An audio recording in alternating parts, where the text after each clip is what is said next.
Welcome to our channel Ammupandu Krishnaji YouTube channel.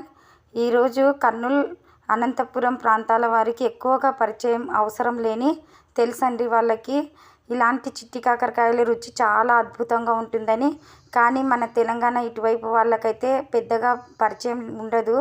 ఇలాంటి చిట్టి కాకరకాయలు చూసి ఉండరు, కానీ చూసి ఉండొచ్చు కొంతమంది. వీటి ప్రిపరేషన్ చేసుకుంటున్నాము, రండి చూద్దాం. చిట్టి కాకరకాయలండి ఇవి. ఇలా ఉంటాయి. వీటిని తొట్యాలు పైన ఉన్న తొట్యాలు తీసి కింద ఉన్న తొట్యాలు తీసి ఇలా శుభ్రం చేసుకోవాలి. 2-3 సార్లు ఉప్పు నీటితో శుభ్రం చేసుకున్నానండి. తర్వాత స్టవ్ పై బాండి పెట్టి నూనె లేకుండా బాగా ఫ్రై చేసుకోవాలండి. ఇలా అవుతాయండి. ఫ్రై చేసుకున్న తర్వాత ఇలా వేరొక గిన్నెలోకి తీసుకోవాలండి. తర్వాత వేరొక బాండిలోకి నూనె వేసి ఉల్లిగడ్డలను టమాటాలను సన్నగా తరుక్కొని ఈ ఫ్రై చేసుకున్న కాకరకాయలను కూడా అందులో వేసుకోవాలండి. నూనె లేకుండా ఫ్రై చేసుకోవాలండి అప్పుడైతే.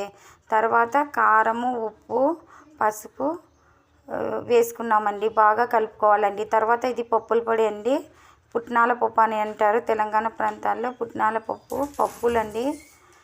పప్పుల పొడిని ఇవి కూడా యాడ్ చేసుకుంటున్నామండి. తర్వాత కొద్దిగా నీళ్లు వేసుకుంటున్నామండి.